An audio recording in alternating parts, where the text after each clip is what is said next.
Thanks, everyone. Thanks for your time. So today we're going to look at preventive medicine and the health of your lungs.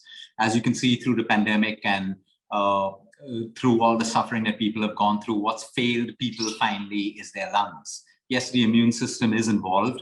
It works with the lungs, it works with the heart, it works with the kidneys, the liver, and everything else. So everything in the human body is interconnected. If I'm looking at lung health, I also want to look at the heart, at the health of my heart and my kidneys and my liver, because your blood pressure, everything in the human body is interconnected with each other. Today, we're going to understand risk factors and what we can all do to build healthy lungs. Because even though some of us may not be smokers, we may have clean lifestyles, there's one thing that we have no control over, and that is the pollution levels, which is now turning out to be a very, very strong cause of lung disorders across the world, whether it's young babies that are born, elderly, senior citizens, and us. But of course, it's a muscle. Lungs have to get stronger. So right now, I want you to understand this word called lung capacity. The total amount of air that your lungs can hold, that is your magic wand when it comes to lung health. How much of air you can hold in your lungs. So right now, of course, if you're a high BP patient, don't do this. If I ask you to sit with your back straight and take a deep breath, and then how long can you hold that air in your lungs tells you a lot about your lung capacity. Now, you may just do it for 10 seconds or 15, that's okay. Some of you may reach half a minute, some of you may reach a minute and a half. But as you keep increasing that lung capacity, there's one thing that you know, that your lungs are getting stronger and stronger. That is why we exercise, because when we exercise, we have more oxygen consumption. So our lungs have to work harder to create that oxygen capacity for trillions of cells in the human body. That's why, there cannot be strong lungs without exercise. And of course, if you are unfortunately bedridden and you don't have the ability to exercise, then physiotherapists do take you through passive and active exercises that you can still do in bed so that you can keep the lungs strong.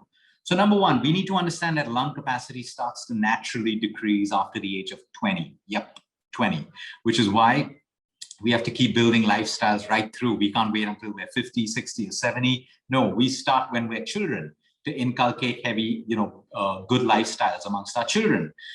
Children have to be active. If they're sitting all day watching TV on the iPad and stuff, I don't have a problem with that. But if their life is becoming more sedentary, we are creating weak lungs right from the time they're children. So cultivating mindfulness in the habits and healthy habits that we build at home is of prime importance. Number two, of course, a risk factor is if you already have a pre-existing lung condition like your COPD, or if you have any lung tumor, or you have a lung cancer, or you have chronic asthma or chronic bronchitis or pneumonia. These are risk factors. Again, a risk factor doesn't mean something bad has to happen. It's like a little warning. So when you're driving a car, you have your dashboard and the light starts blinking. Okay, it's a symptom. It's a risk factor. It doesn't mean something's going to go wrong unless you ignore the warning, unless you ignore that blinking red light. So when we know that we have a lung condition, it's all the more reason that we have to build stronger lungs and make healthier lifestyles. Usually when you look at COPD, it's a degenerative condition, and doctors will tell you that it'll get worse and worse and worse. But today we are seeing patients that can delay that suffering, that can delay that degeneration, because they're making changes in their lifestyle, from their diet to the way they eat, sleep, move, think. So everything is possible when we invest in the human body. So your current lung conditions are also a risk factor that you must be aware of. The doctor should be aware. You should be taking your medication on time, regular checkups, so your doctor can wean you off the medication if you no longer need it. The biggest risk factor will always continue to be smoking. So we got to be careful of that. Primary as well as passive smoking. It is so important for you to understand that if someone is smoking in your home, you and your kids are getting affected, period. There's nothing that can ever change that. Okay, nothing that can ever change that. But the smoker in the family is harming everyone in the family. Okay, so either go out and smoke, better still, stop smoking. But you need to understand the risk factor is massive when it comes to passive smoking. People always ask me, Luke, why is passive smoking worse than smoking? Both are bad. But at least when someone's smoking a cigarette, they have a little filter in, which is doing its job to filter a little bit of stuff. When you're passive smoking, you don't have that filter. You're breathing everything into your system, especially if someone's smoking in an air-conditioned environment. That smoke tends to cling on to your pillows, your mattresses, your clothes, and in the house completely.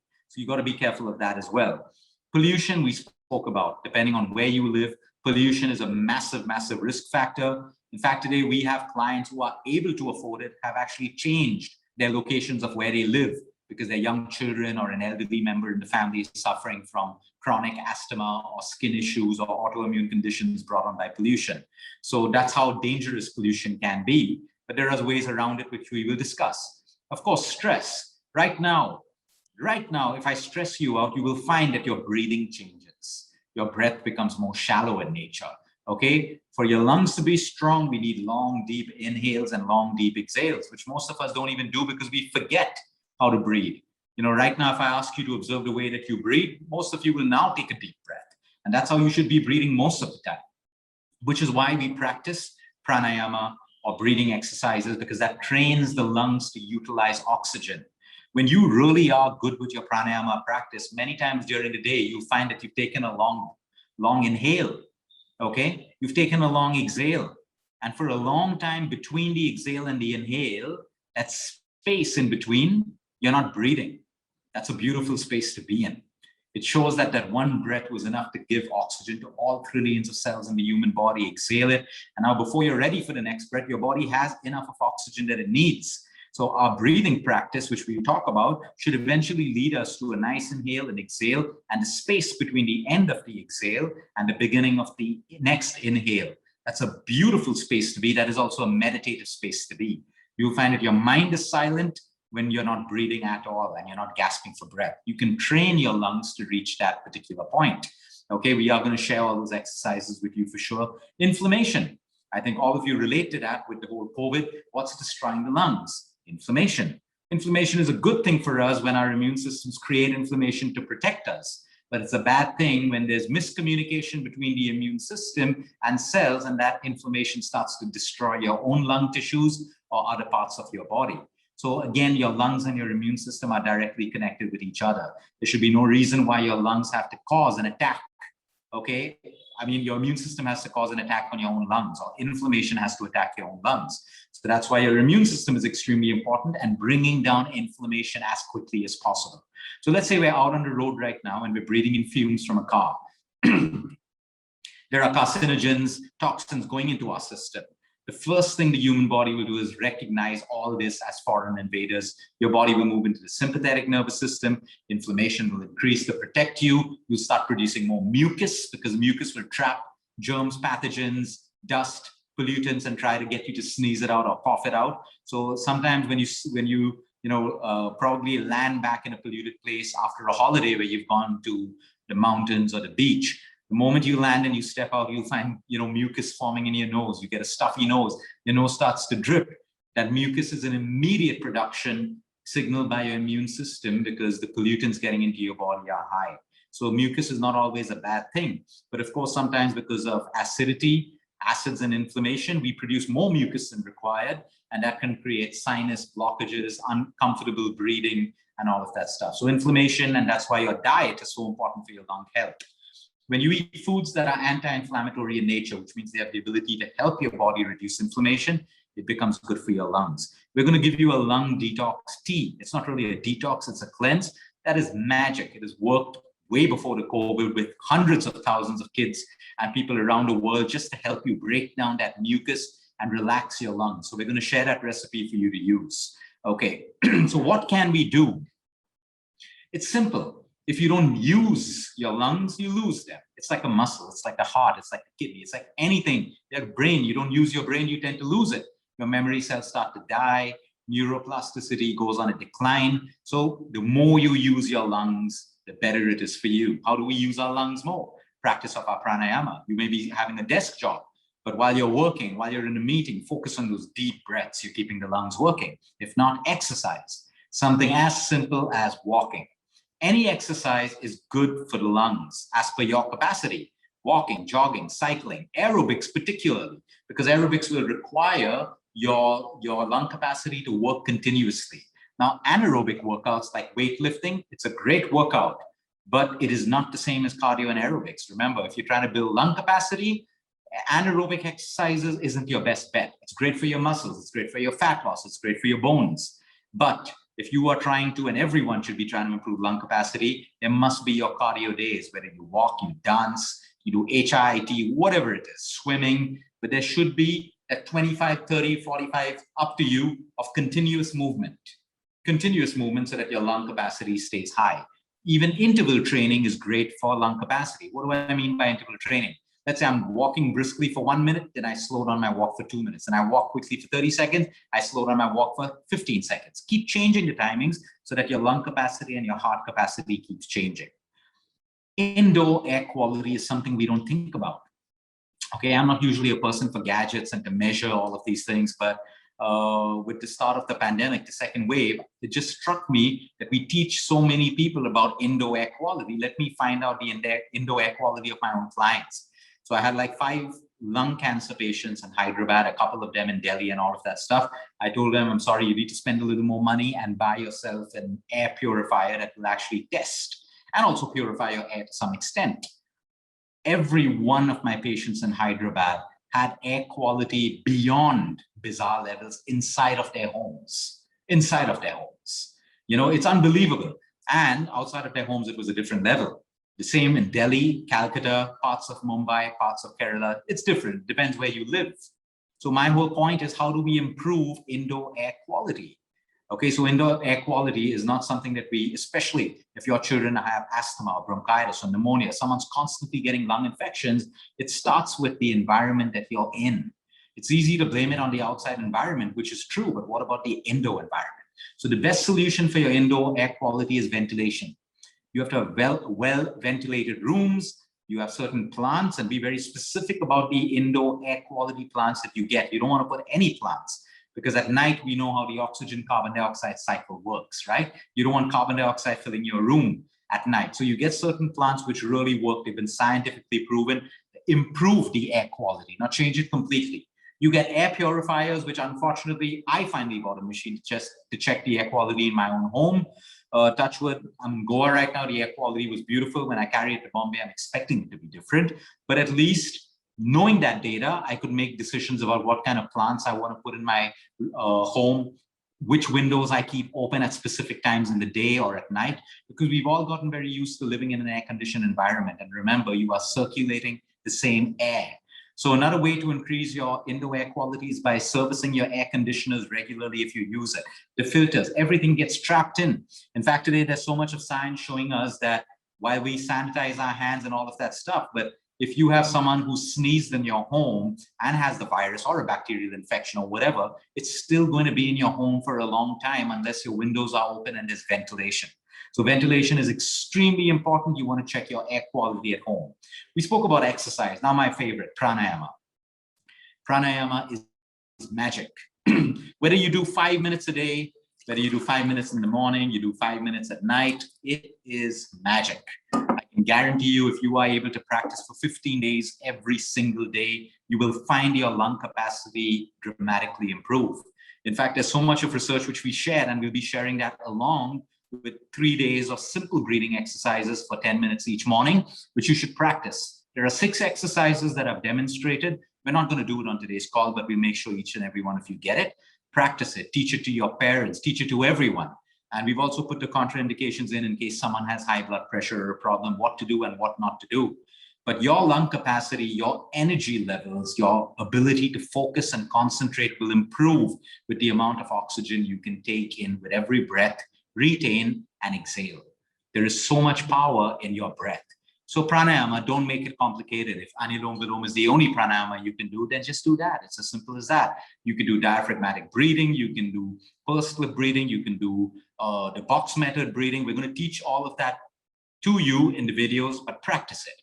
There's a beautiful piece of research that shows that a remarkable improvement of almost 60 to 70% in 4th stage lung cancer patients in the tumor size reduction when they started to practice morning breathing exercises. That alone is gold over and above all of your treatments. Something as simple as breathing can help you with your cancer, not just lung cancer, any cancer. Because we all know the acidic alkaline medium of cancer cells. We all know the importance of oxygenation as well. Currently, I have a client who sits in Switzerland who's doing oxygen therapy, and not in a fancy spa. She's just sitting in a place where the air is clean, very, very clean. And all she does thrice a day is half an hour of deep, deep breathing to oxygenate her complete body. And you should see her blood parameters. Of course, she's eating food, she's taken her treatment, done with it. But it's like that youth in her has come out again. And the lady's about 47 years old, which isn't old, but that youthful look has come in over just with the power of clean air and clean breathing. And that's something that all of us have access to, all of us. You know, I wouldn't want you to go out on the road and traffic and sit, if you're in a city where your park is in the middle of the city and you have pollution all around, and engage in deep breathing exercises. That wouldn't be the wisest thing to do. So do it at home, even if you have to keep your windows closed because there is, you know, some amount of pollution outside. You know, you can still do deep breathing exercises at home with cleaner air. Your sleep is extremely important. We know all reductions in inflammation, rejuvenation, repair, growth factors happens only while you sleep. So if you have a lung problem or you're looking at really building strong lungs, you need to rest. That's another reason why athletes and elite athletes, they eat, sleep, and train. They train hard and they sleep hard because there has to be recovery in the lungs for them to perform at an athletic level even the next day. So your sleep is extremely important for your lung health as well. Spending time in nature is therapeutic for your lungs. Spending time in forests and nature trails, by the sea, by rivers, wherever there's a lot of trees around, those are your lungs. Those are your lungs. It is so important for us to understand. We have lungs in and we have lungs out if we're lucky to have nature around us. So try to spend time in nature, walks in nature, treks in nature. It is rehabilitating for your lungs and absolutely rejuvenating. So spend time in nature. Prevent infections, very, very important. We live in a world today surrounded by viruses, not just COVID, bacteria, and all of that stuff. Sometimes infections get into our systems. They start to cause small problems that we ignore. We just think it's a common cold or a common cough or a little bit of breathlessness. If you feel it's persisting, get yourself checked, because if it's an infection, before it creates damage at a tissue level or a cellular level, you want your doctor to be able to help you fight that infection. In most cases, your immune system can, but in most cases, sometimes we need the help of that antibiotic, or your doctor may even put you on a steroid. I don't know, but it is always better, because we've seen cases where infections have built up over time and destroyed the lungs, destroyed the kidney, destroyed the liver. A simple infection which could have been killed at the right time. So never ever take a symptom lightly. You want to be aware. You don't want to be worried. You want to be aware about it. And if it persists, your gut instinct will always tell you this is not normal, get it checked. So be careful of infections. Okay, symptoms like constant coughing, dry coughs. You know, we immediately relate it like, oh, I'm coughing today. I had ice cream last night. Could be that. Good. It's nice to be aware. But think about it. Is it a normal cough? Do you usually always get it when you have an ice cream?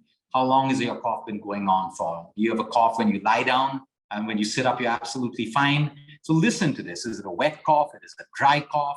Listen to these things. After you cough, do you feel breathless? Do you have palpitations? Be very aware of these symptoms, because a symptom is your body telling you what to do at the right time. If you need to get a checkup done, get a checkup. Prevention is better than cure. Remember that. Now, when it comes to food, it's as simple as this: a colored diet.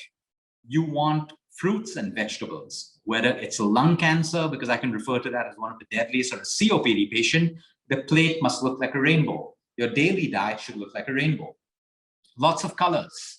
You get that with fruits and vegetables, different spices, dried herbs. Herbs are extremely, extremely powerful for the lungs, like dried thyme, dried rosemary, dried oregano, dried parsley. All of these are fantastic. In fact, we have a lung concoction where, to break down mucus, you take a tablespoon of thyme, dried thyme, you boil it in water, you add 2 peppercorns, you can add a little bit of cinnamon and ginger, and it can break down thick mucus, giving relief to a patient almost immediately. So if it works for you, you can try it. Sometimes it doesn't have to work for everyone else. We'll be sending you that recipe.